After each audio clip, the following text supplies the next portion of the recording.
Nous sommes en 2026. L'humanité progresse rapidement. L'intelligence artificielle, l'exploration spatiale, réseaux sociaux, innovation médicale. Pourtant, malgré ces avancées, l'âme humaine reste fragile. Les troubles anciens augmentent, les familles se fragmentent, les repères se brouillent. Le monde devient plus connecté, mais l'homme devient plus isolé intérieurement.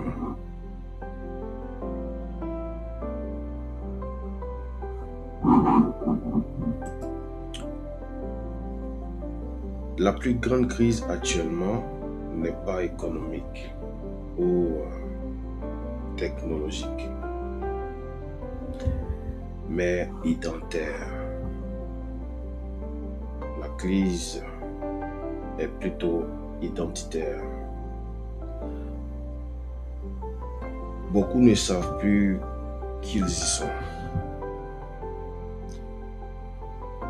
Il y a certaines qui sont définies par leur performance, d'autres leurs erreurs, leurs blessures ou leurs opinions. On peut avoir un nom civil, mais ne pas connaître son identité spirituelle. Et sans identité stable, toute vie devient instable. Le monde nous colle des étiquettes. On peut te traiter insuffisant, échec, rejeté, divorcé ou malade. Mais Dieu ne parle pas d'abord de ton passé. Il parle de ton statut en Christ. L'évangile ne consiste pas seulement à pardonner tes péchés. Souvent, certaines personnes disent, quand ils viennent vers Dieu, je viens vers Dieu parce qu'ils ont peur, parce qu'ils veulent que Dieu pardonne leurs péchés, parce qu'ils ont des choses qu'ils veulent avoir, ils veulent obtenir des cadeaux, des biens. Oui, ils ont seulement ce petit projet restreint qui les amène vers Dieu. Aujourd'hui, je veux vous faire comprendre un autre aspect plus puissant que nous allons échanger. Et le secret est dans l'évangile. Et quand tu vas lire l'évangile, tu sauras que l'évangile ne consiste pas seulement à pardonner tes péchés, mais aussi à transformer ton identité. Alors, aujourd'hui, la question n'est pas simplement comment aller mieux, mais plutôt qui suis-je quand je reçois Jésus? Quel nom le ciel me donne-t-il?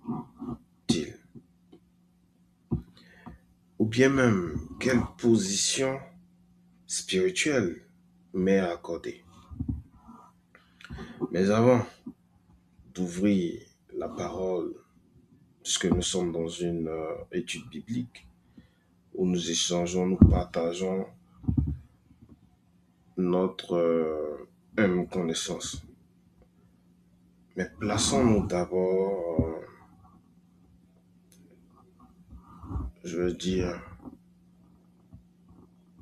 plaçons-nous dans l'humilité, sous la protection du Très-Haut. Nous allons faire cette prière pour débuter notre étude biblique. Seigneur notre Dieu, nous reconnaissons que notre compréhension est limitée. Nous avons cherché des réponses humaines à des questions spirituelles. Aujourd'hui, nous demandons une révélation claire de notre identité en Christ. Brise les mensonges que nous avons crus sur nous-mêmes. Seigneur Jésus, Saint-Esprit, Père, éclaire notre intelligence. Que la parole ne soit pas seulement entendue, mais comprise et reçue profondément.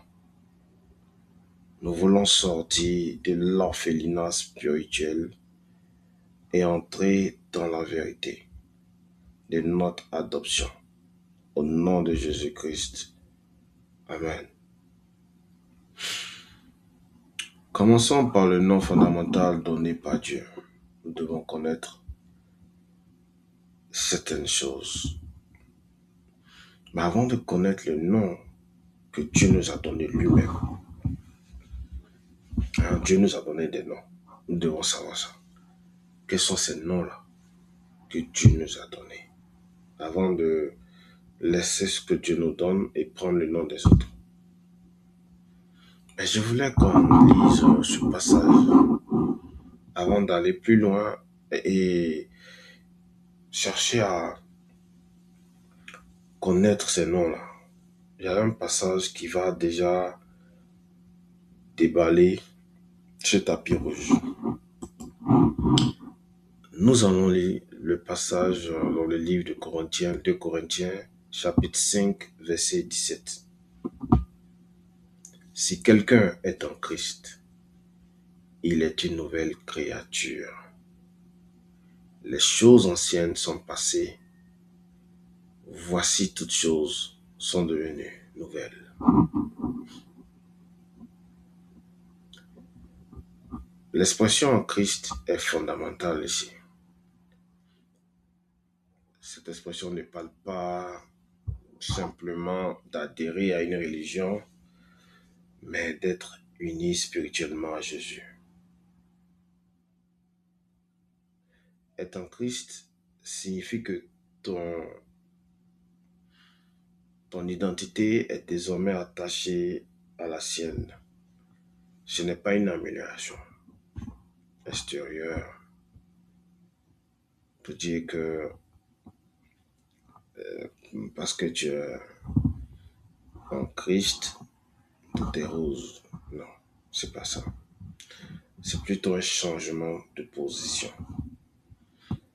Tu ne te tiens plus devant Dieu seul avec ton passé. Tu te tiens couvert par l'œuvre de Jésus. Donc le passage ne dit pas une meilleure personne, mais une nouvelle créature. Cela parle d'une transformation intérieure mais profonde. Et le salut ne consiste pas seulement à corriger des habitudes, transforme la nature spirituelle.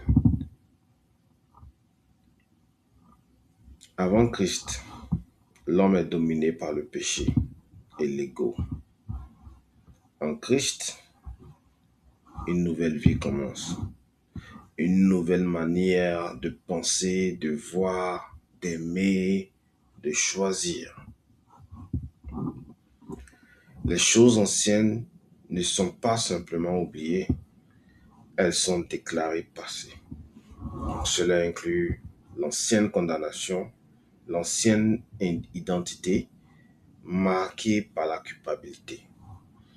Souvent, pour ce qu'on a fait dans le passé, souvent on se sent coupable, on a la honte, on se sent séparé de Dieu. Voilà. C'est un peu cet esprit. Donc cette manière de penser-là disparaît parce qu'on devient une nouvelle créature. Et cela ne signifie pas que la mémoire disparaît. Non, on se rappelle de tout. Mais ça ne nous définit plus. Et surtout que l'autorité de l'ancien passé est brisée. Tu n'es plus défini par ce que tu étais.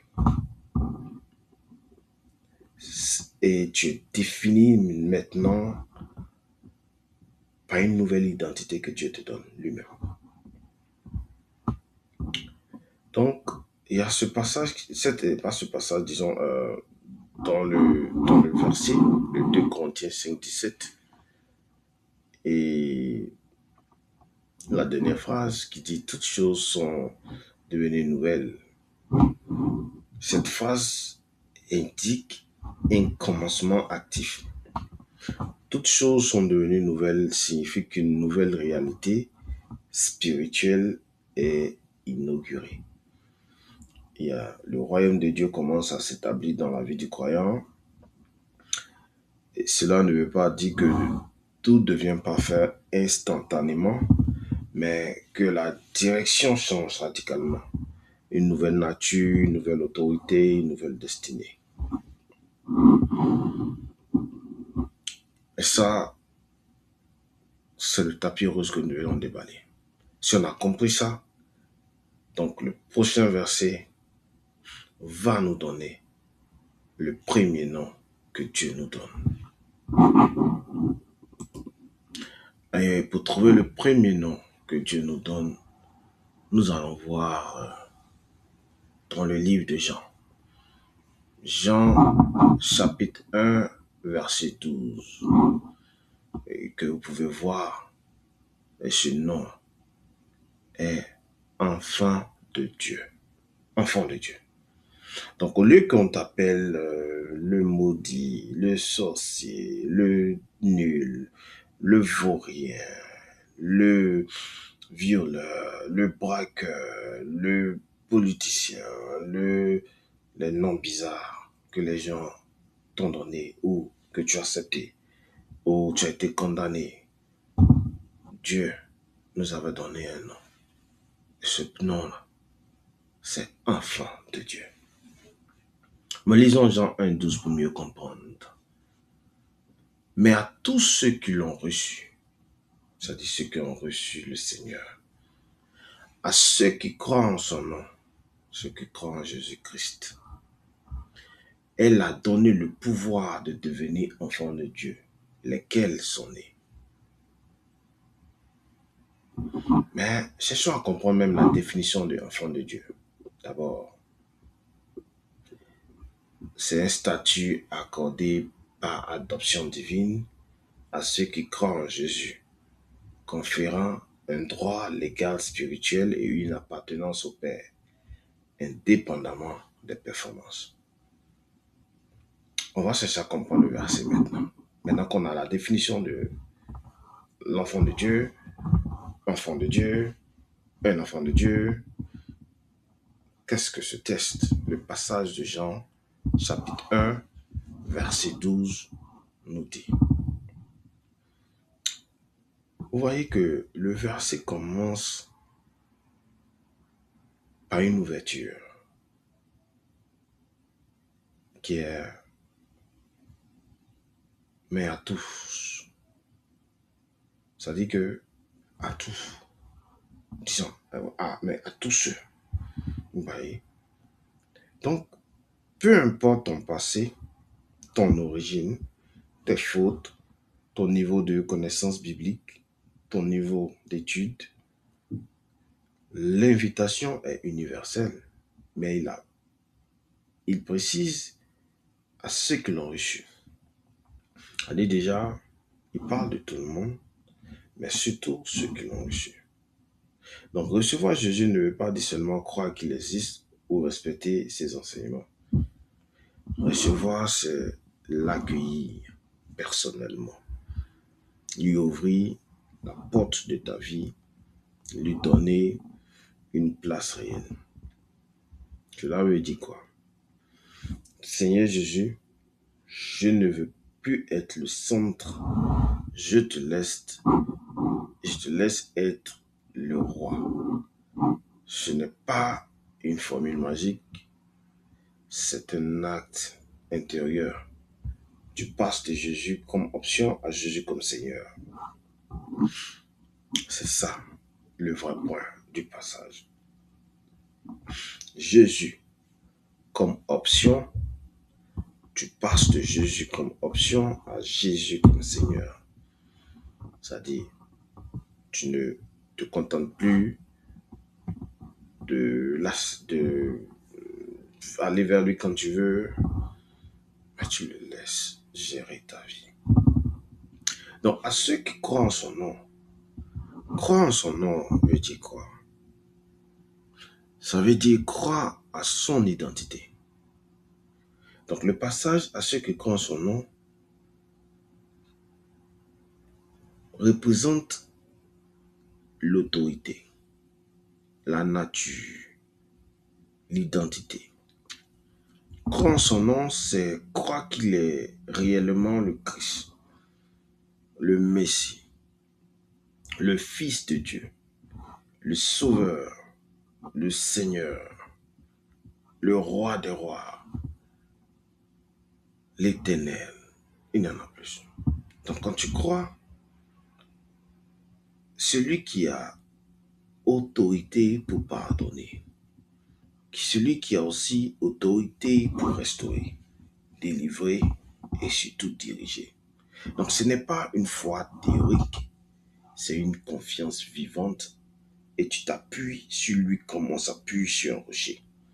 Et beaucoup croient à propos de Jésus, mais ici, la Bible parle de croire en lui, dépendre de lui, s'attacher à lui et lui faire confiance. Ensuite, le verset révèle une action divine.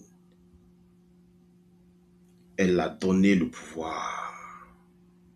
Elle a donné le pouvoir.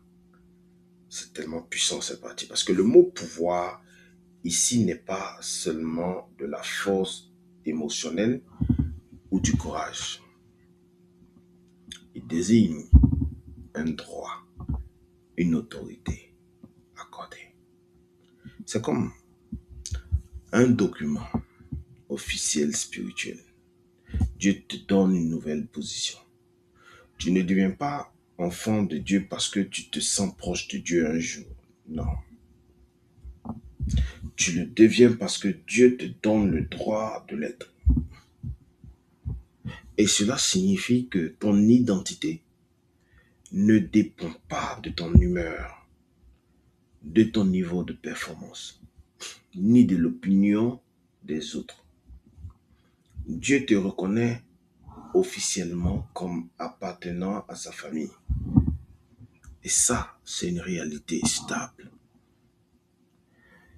Même quand tu combats, même quand tu traverses des tempêtes, ce statut-là reste inchangé, reste vrai et stable.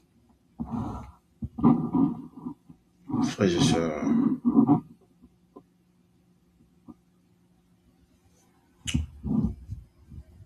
devenir enfant de Dieu, le verset de Jean 1, 12 nous explique le secret.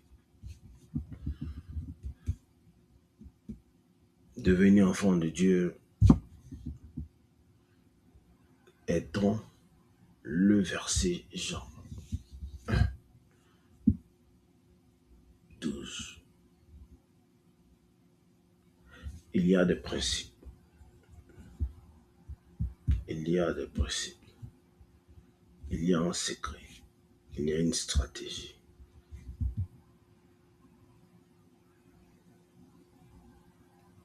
Il faut juste croire en son nom. Il faut l'accueillir. Et tu deviens enfant de Dieu. Donc tu quitteras le statut de voleur, menteur, intelligent, grand, les noms, que ce soit négatifs, et des noms qui boostent ton ego, tu pourras changer tout ça par un nom plus puissant qui est enfant de Dieu. Enfin, le résultat de devenir enfant de Dieu, c'est le cœur du message. Cela veut dire, tu n'es plus un orphelin spirituel. Tu n'es plus un étranger. Tu n'es plus une personne sans maison intérieure. Tu appartiens au Père. Et quand tu appartiens au Père, il y a des avantages. Je vais vous citer les avantages. Vous verrez. Désolé, je ne me sens pas trop bien.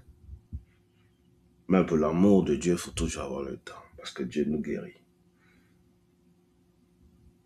Une petite grippe qui veut venir voler mon identité d'enfant de Dieu.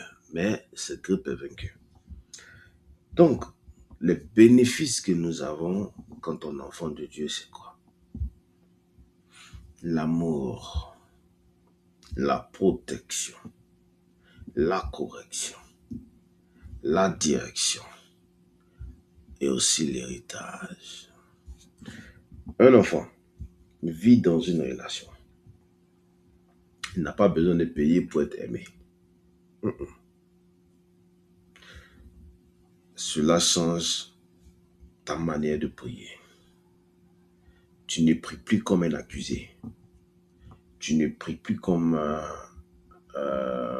quelqu'un qui se culpabilise. Tu pries comme un fils. Et cela change ta marche. Tu ne cherches plus à mériter.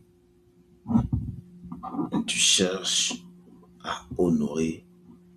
Et cela change ta guérison intérieure.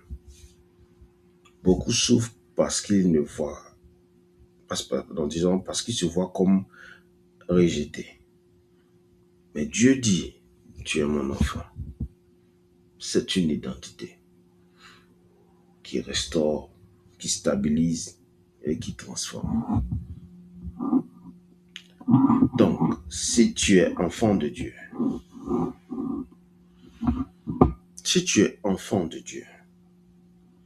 tu n'es pas seulement accepté,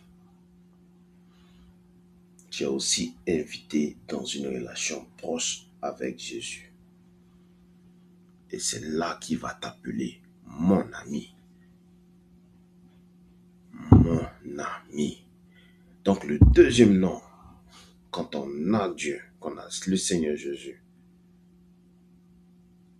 après enfant de Dieu, tu es l'ami de Dieu.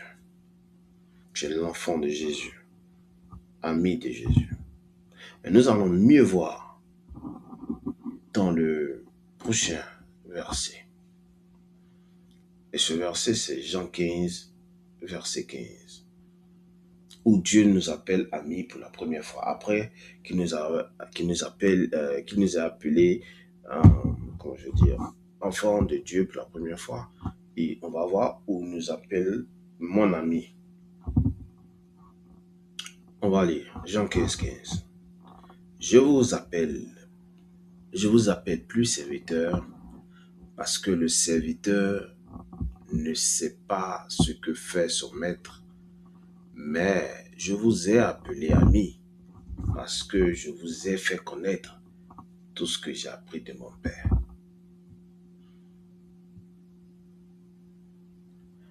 Vous voyez?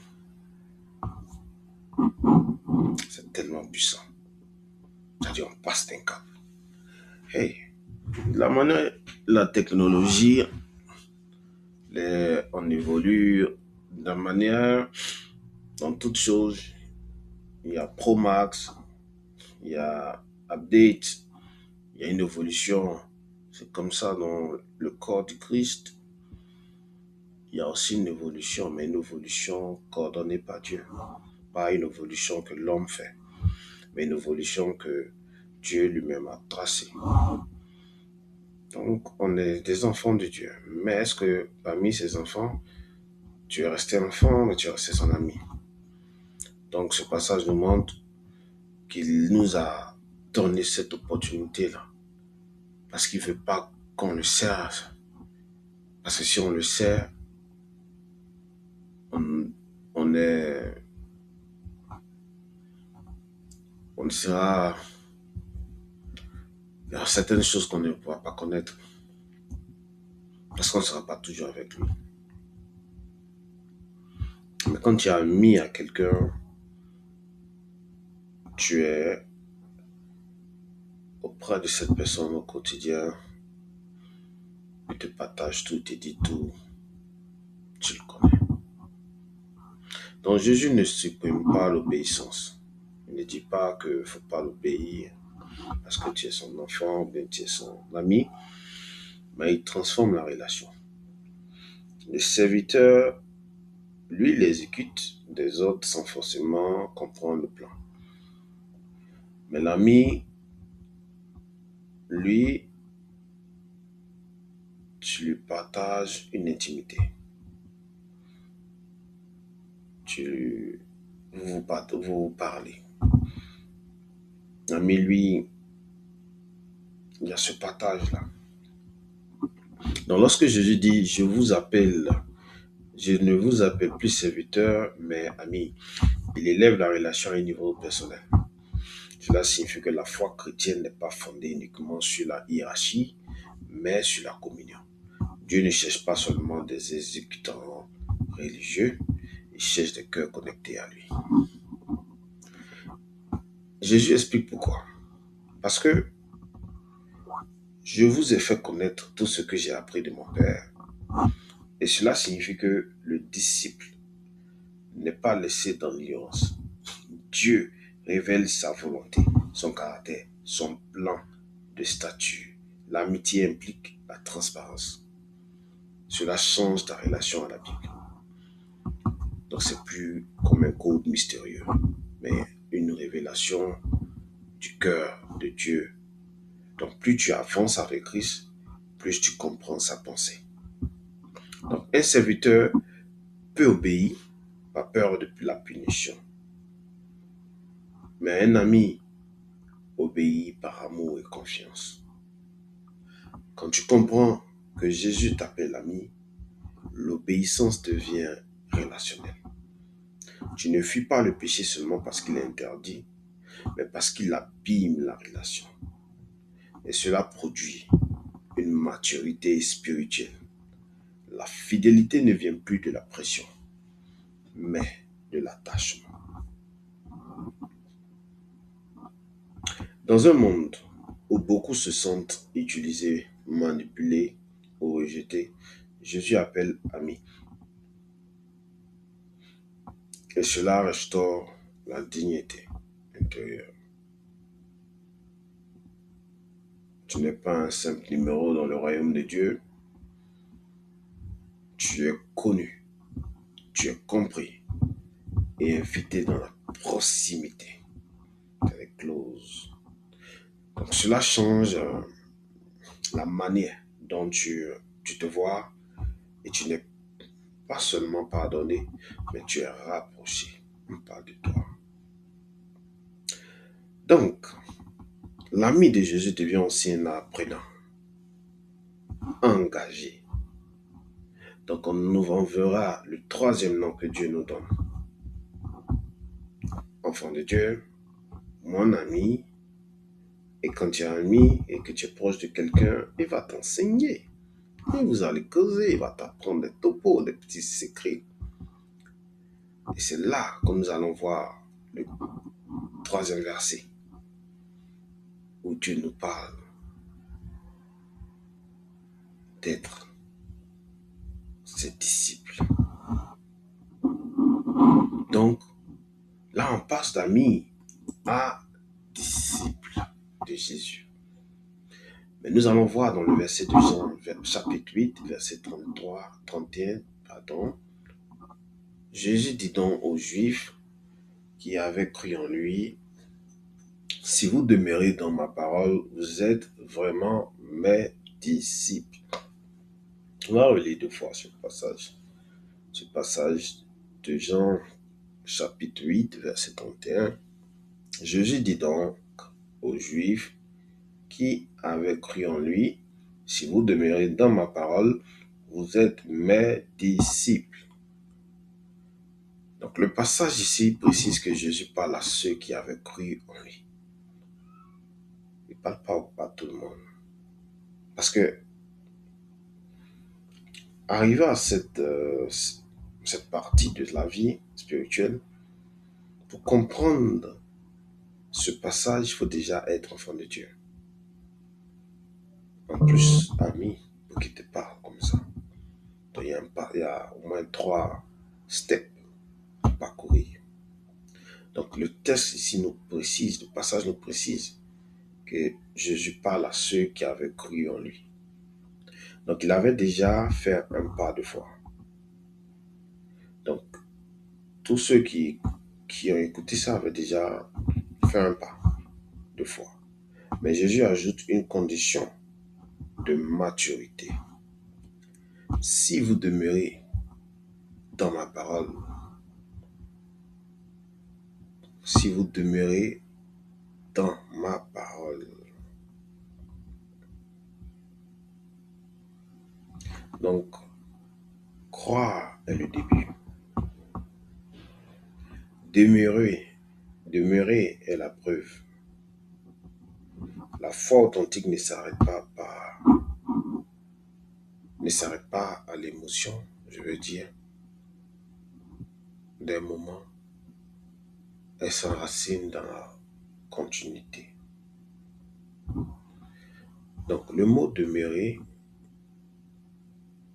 implique stabilité, persévérance et fidélité. Donc, cela signifie que la parole de Dieu ne devient pas un accessoire occasionnel, mais une fondation quotidienne.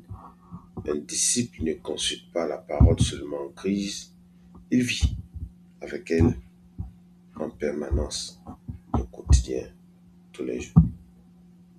Donc cette constance forme la pensée et transforme le caractère. Donc, un disciple, c'est quoi? Un disciple, c'est quelqu'un qui apprend de mettre et limite volontairement.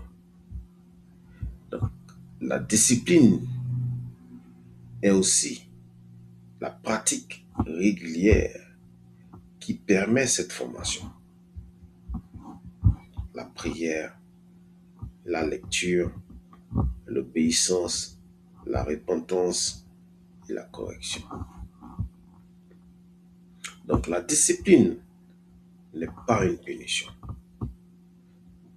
Parce que souvent, il y a certaines personnes qui ont du mal à être disciplinées. Mais là, le Seigneur nous montre être un disciple, c'est aussi être discipliné.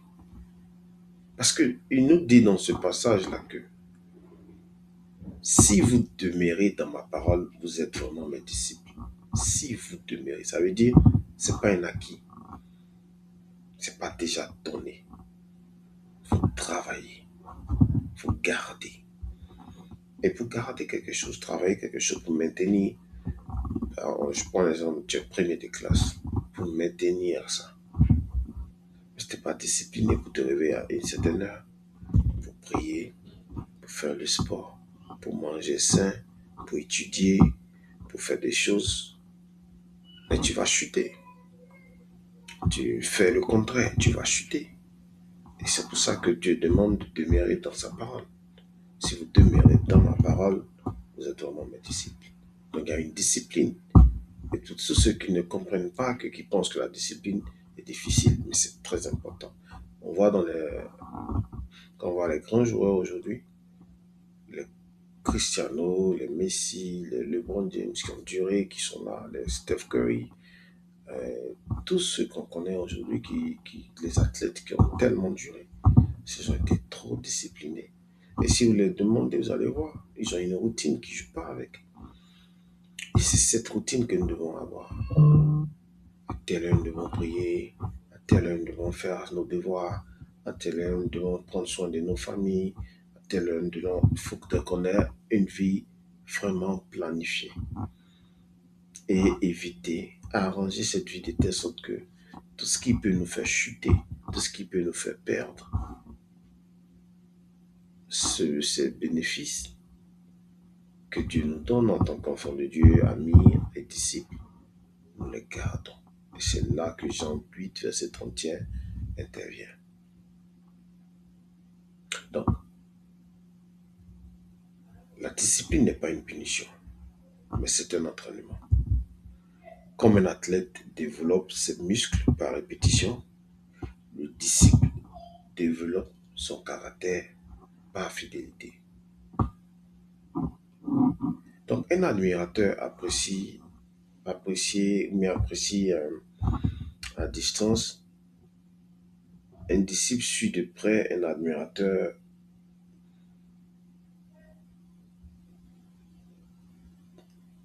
Ça veut dire que quand je vais reformuler, quand un admirateur peut abandonner, quand cela devient difficile, un disciple, lui, persévère parce qu'il a compris l'importance de la relation. Non, je vais reprendre parce que c'est un peu mélangé. Un admirateur apprécie à distance, mais un disciple suit de près. Un admirateur peut abandonner quand cela devient difficile, mais un disciple persévère parce qu'il a compris l'importance de la relation. Et cette identité des disciples donne une direction à la vie. Elle oriente les décisions, les priorités et les valeurs. Donc le disciple apprend à reconnaître la voix du maître. Jésus emploie alors une image forte. Et nous allons voir le quatrième nom que notre Seigneur utilisait, ou utilise toujours, pour nous appeler ceux qui l'ont accueilli, ceux qui l'ont reçu, ceux qui l'ont accepté. Et ce nom-là, nous allons trouver dans le passage de Jean 10, verset 7, et c'est brebis. Et on va lire le passage où on entend les brebis. Jean chapitre 10, verset 27. Mes brebis entendent ma voix, je les connais et elles me suivent. Je vais lire encore. Mes brebis entendent ma voix, je les connais et elles me suivent. Jean chapitre 17, verset 27. On va essayer de connaître qu'est-ce que brebis dans la définition. Voilà. Qu'on a pu faire dans nos recherches. Brebis, c'est un peu une métaphore que notre Seigneur utilise, que c'est une image biblique de dépendance et de guidance. La brebis n'est pas faible, loin de là. C'est souvent, vous êtes des moutons, votre Dieu même là, c'est le mouton, il me parle, les gens, ouais. Donc, parce qu'il a montré un exemple, et mieux vaut être une brebis pour suivre le Seigneur. Donc la brebis n'est pas faible. Elle est faite pour être conduite par le berger. Donc Jésus commence par un possessif. Mes brebis, cela parle d'appartenance. Il nous montre que c'est lui qui nous tient. Le croyant ici n'est pas errant, sans direction. Il appartient à Christ. Cette appartenance-là nous donne cette sécurité spirituelle. Surtout dans ce monde instable, difficile, rempli de devil. Si tu n'as pas un être suprême pour te protéger, tu es foutu. Ils vont te manger. vont te dévorer. Et quand tu as le meilleur maître, et ce maître-là, Jésus, quand tu l'as, eh bien, tu es béni. Parce que tu dors tranquille. Mais qui peut te faire quoi? Donc,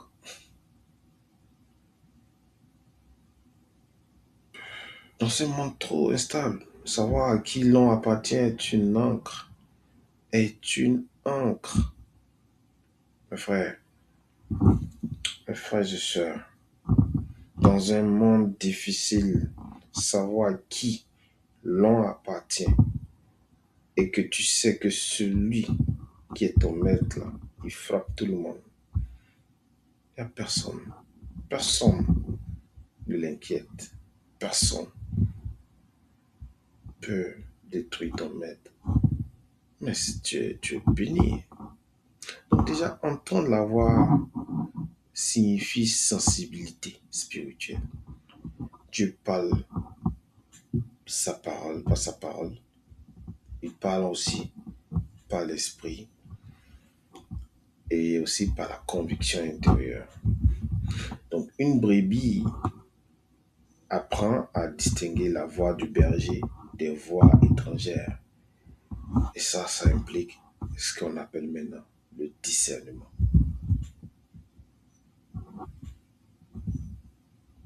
Voilà où le discernement intervient dans notre vie. Quand tu arrives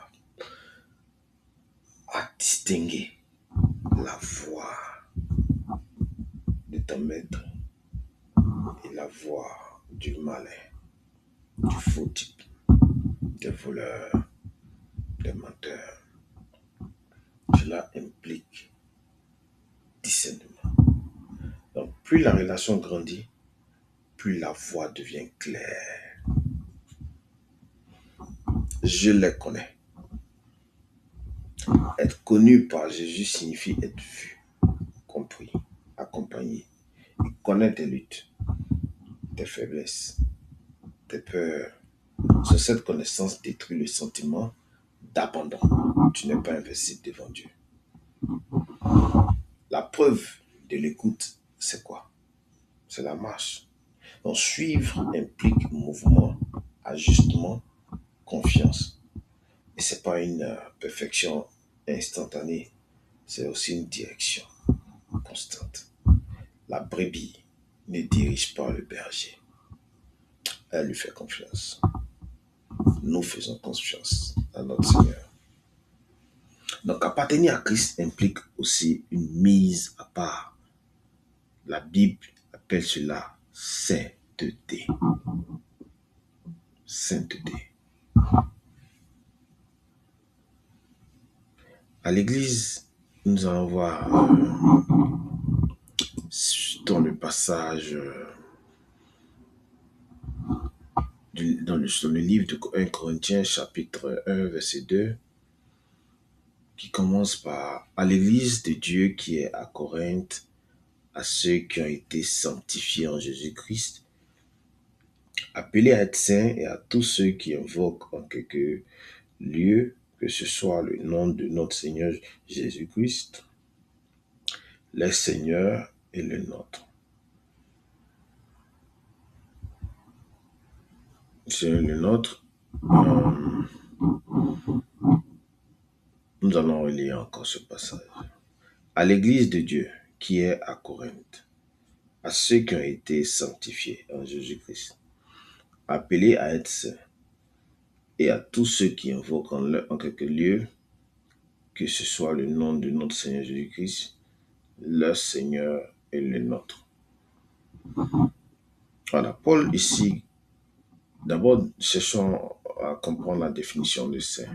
C'est quoi le mot être saint? Saint, c'est quoi? C'est quelqu'un mis à part pour Dieu, consacré. Ce n'est pas parfait, ça a pas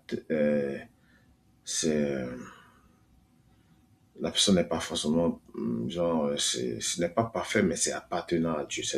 Ce saint, il appartient à Dieu. Cette personne appartient à Dieu. Donc Paul, ici dans ce passage, écrit à des croyants qui ne sont pas parfaits,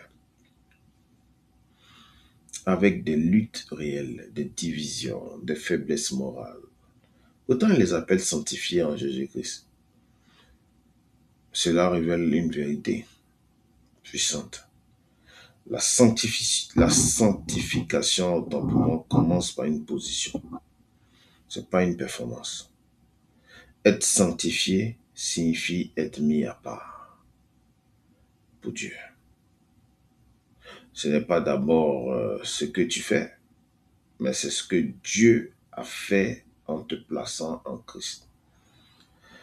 Ta sainteté commence par l'œuvre de Jésus, pas par ta perfection. Donc, quand on entend appeler être saint, cela signifie que la sainteté est à la fois un statut et une vocation. Dieu te déclare saint en Christ, puis t'appelle à vivre selon cette identité. Un saint n'est pas quelqu'un de moralement supérieur, c'est quelqu'un qui appartient à Dieu. La sainteté biblique n'est pas isolement religieux, mais une vie alignée sur la volonté divine et c'est une cohérence entre position spirituelle et comportement quotidien. Donc, le mot grec utilisé est agios, qui signifie mis à part, consacré. Donc, différent pour un usage sacré dans la culture biblique. Donc, ce qui est saint appartient exclusivement à Dieu et cela change la perspective. Donc, tu n'es plus simplement une personne ordinaire, vivant pour toi-même, tu es consacré. Ton corps, tes choix, tes paroles, ton temps, tout est consacré. Tout prend une dimension nouvelle. La sainteté n'est pas aussi, c'est pas une prison, c'est une appartenance sacrée. Voilà. Donc, dans un monde qui banalise tout, Dieu dit, tu es saint. Donc, cela restaure la valeur personnelle. Donc, être saint signifie que ta vie a un poids spirituel. Cela aussi peut montrer ta responsabilité, mais aussi protection. Donc, Dieu prend soin de ce qui lui appartient. Il ne joue pas avec ça. La sainteté n'est pas une pression religieuse, mais plutôt une protection contre l'autodestruction morale. Donc cette sainteté établit une frontière entre ton ancienne identité et ta nouvelle nature en Christ.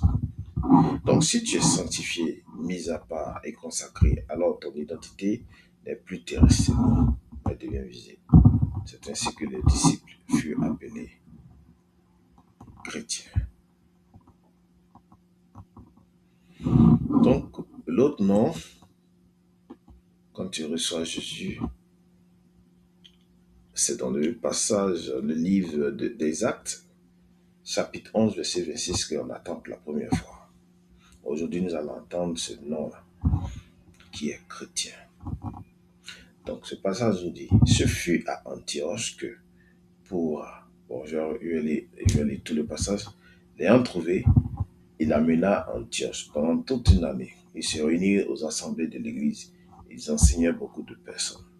Ce fut à Antioche que, pour la première fois, les disciples furent appelés chrétiens.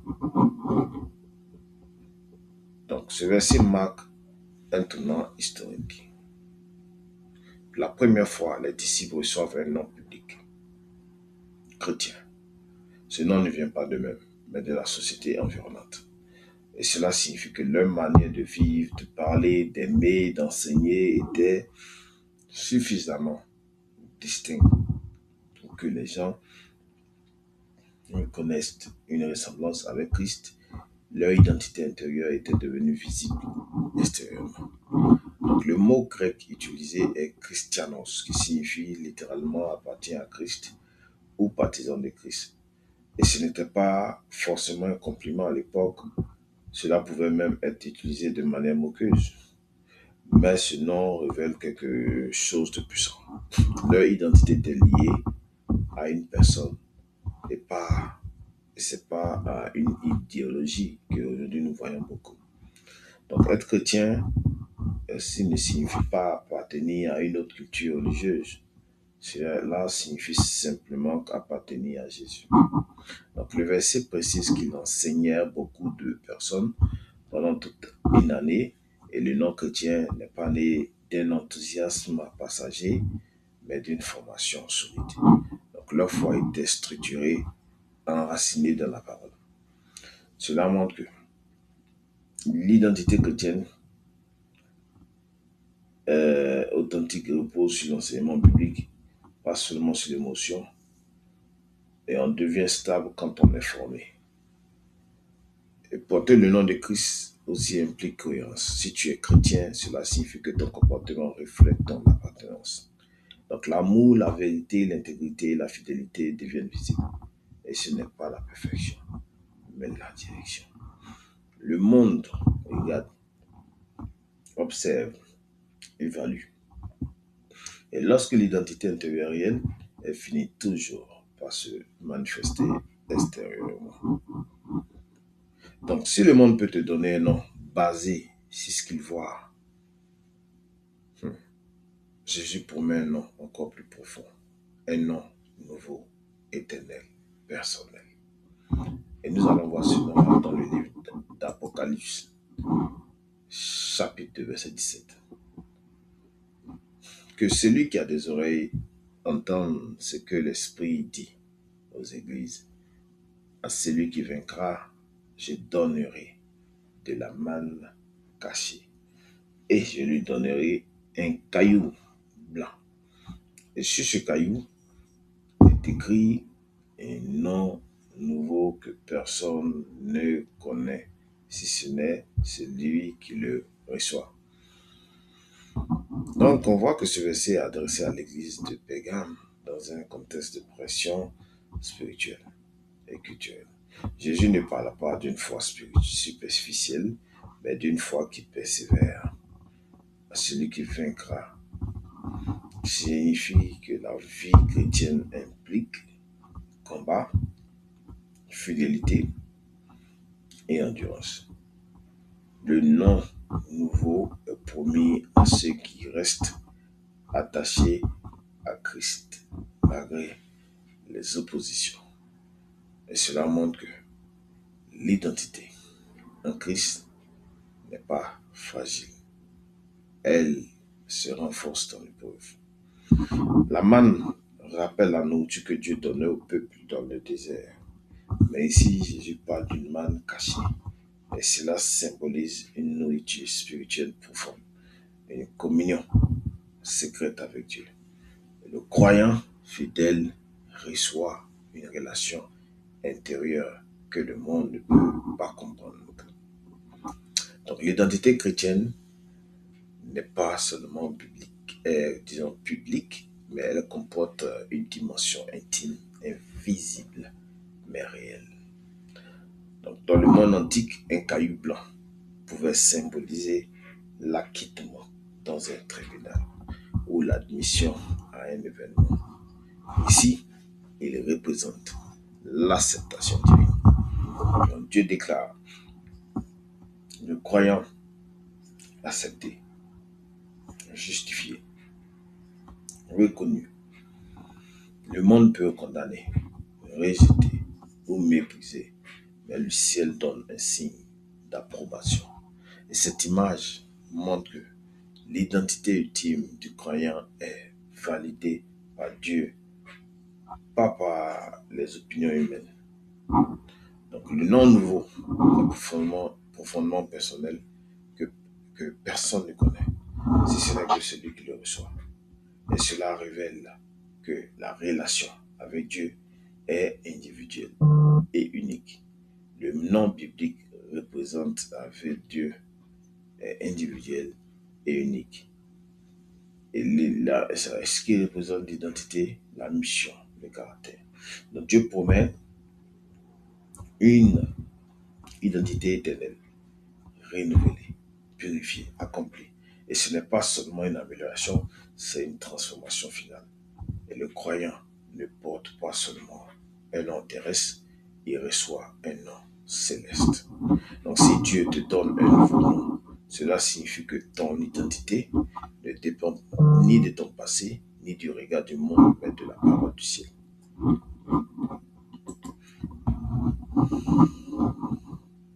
Dans notre section de vérité centrale, qu'est-ce qu'on retient? Moi, personnellement, ce que je retiens, quand tu acceptes Jésus, tu ne reçois pas seulement une amélioration morale, tu reçois une nouvelle identité spirituelle, pardon,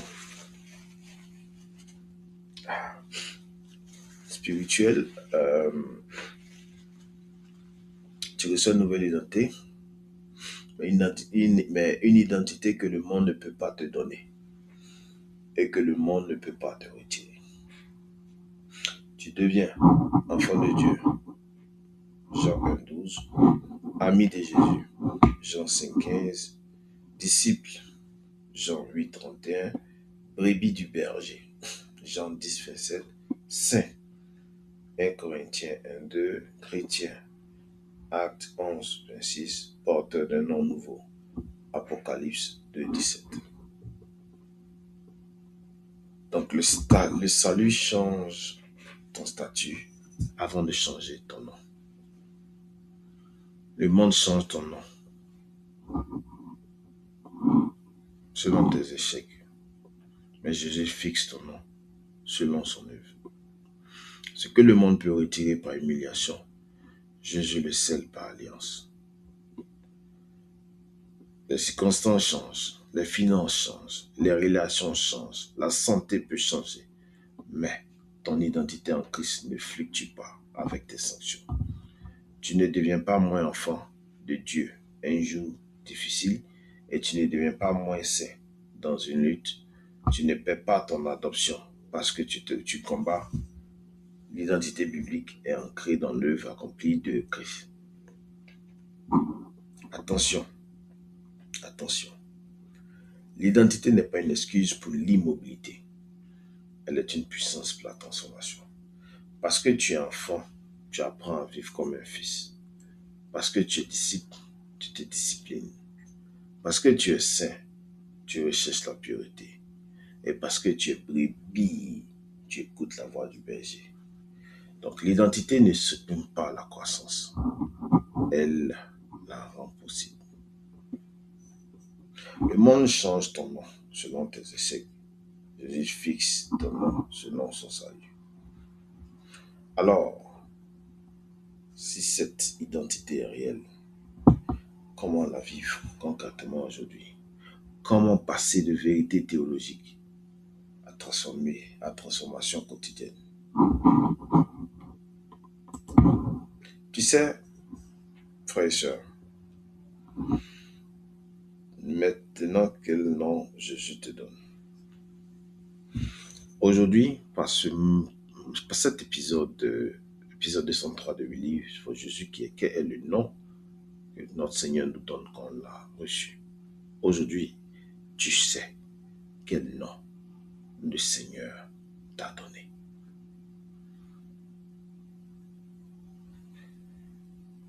Mais une identité révélée doit devenir une identité vécue. Sinon, elle reste une vérité entendue. Et ça ne sera pas une transformation expérimentée. Tu ne peux pas vivre comme un fils si tu continues à penser comme un orphelin. Un orphelin, qu'est-ce qu'il fait? Il vit dans la peur de perdre. Un fils vit dans la sécurité de l'amour du Père. Chaque jour, tu dois renouveler ton intelligence par la parole. Quand la peur dit, tu es seul, et la vérité répond, je suis enfant de Dieu. Quand la honte dit, tu ne vaux rien, la croix répond, tu as été racheté à grand prix. Marcher comme un disciple. Un disciple signifie apprendre et à imiter. Un disciple ne suit pas ses émotions. et il suit son maître. Concrètement, il faut lire la parole régulièrement. Obéis même quand c'est inconfortable. Choisis la vérité plutôt que l'impulsion. Donc, un disciple ne cherche pas seulement à croire en Jésus, il cherche à ressembler à Jésus. Le diable va te rappeler ton passé. Dieu rappelle ton identité. Tu dois consciemment refuser les anciennes définitions. Refuser de te voir comme le monde te voit. Refuser de parler comme toi-même et déclarer ce que Dieu dit sur toi, pas avec arrogance, mais avec foi. Ce que tu crois sur ton identité détermine la direction de ta vie. Donc il faut vivre avec assurance. Et cette identité que Dieu te donne ne doit pas te rendre orgueilleux. Elle doit plutôt te rendre stable. Et là maintenant, tu n'auras plus besoin de prouver ta valeur. Tu n'auras plus besoin de mendier l'approbation. Tu n'as plus besoin de performer pour être accepté. Parce que tu es déjà accepté, mon frère. Alléluia. Maintenant, tu vis à partir de cette acceptation. Et c'est cela la liberté chrétienne.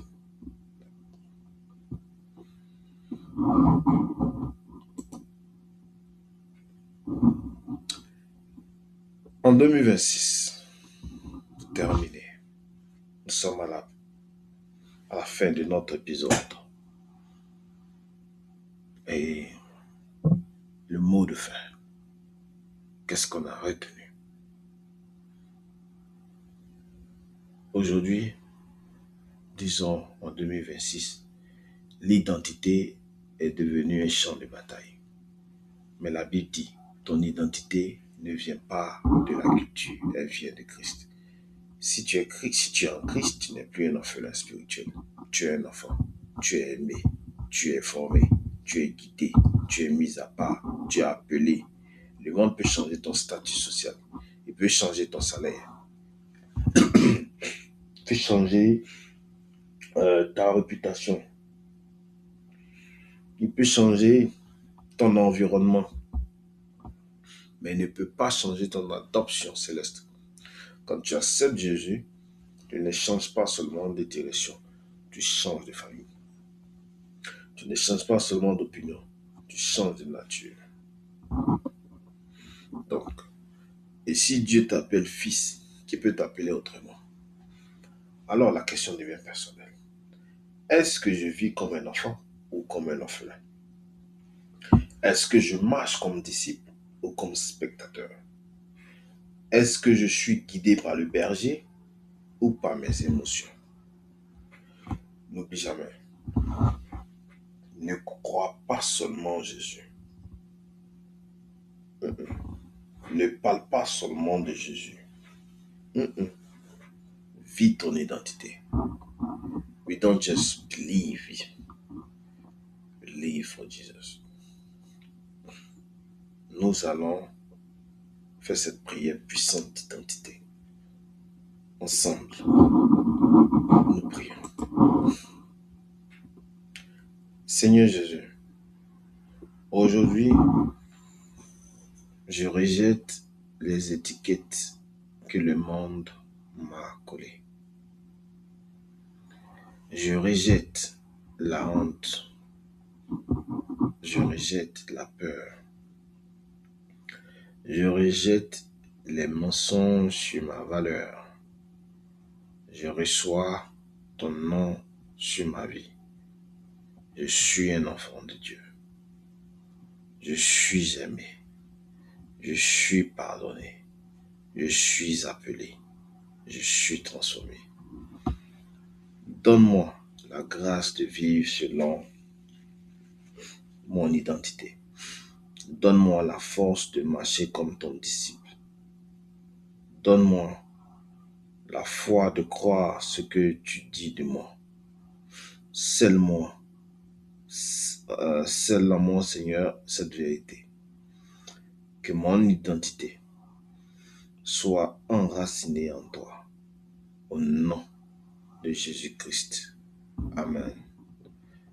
Quel nom Jésus donne à ceux qui l'acceptent? Ce monde t'a peut-être appelé par ton échec, et t'a peut-être réduit à ton erreur, et t'a peut-être défini par ta chute, mais le ciel t'appelle autrement. Et tu n'es pas ce que ton passé dit. Tu es ce que la croix a déclaré. Tu n'es pas ce que tes saisons difficiles murmurent. Tu es ce que la résurrection affirme. Tu n'es pas défini parce que tu as perdu. Tu es défini par celui qui t'a racheté. Quand tu acceptes Jésus, tu ne reçois pas seulement un pardon, tu reçois un nom. Un nom que le monde ne peut pas effacer.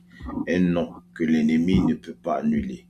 Un nom que les circonstances ne peuvent pas altérer.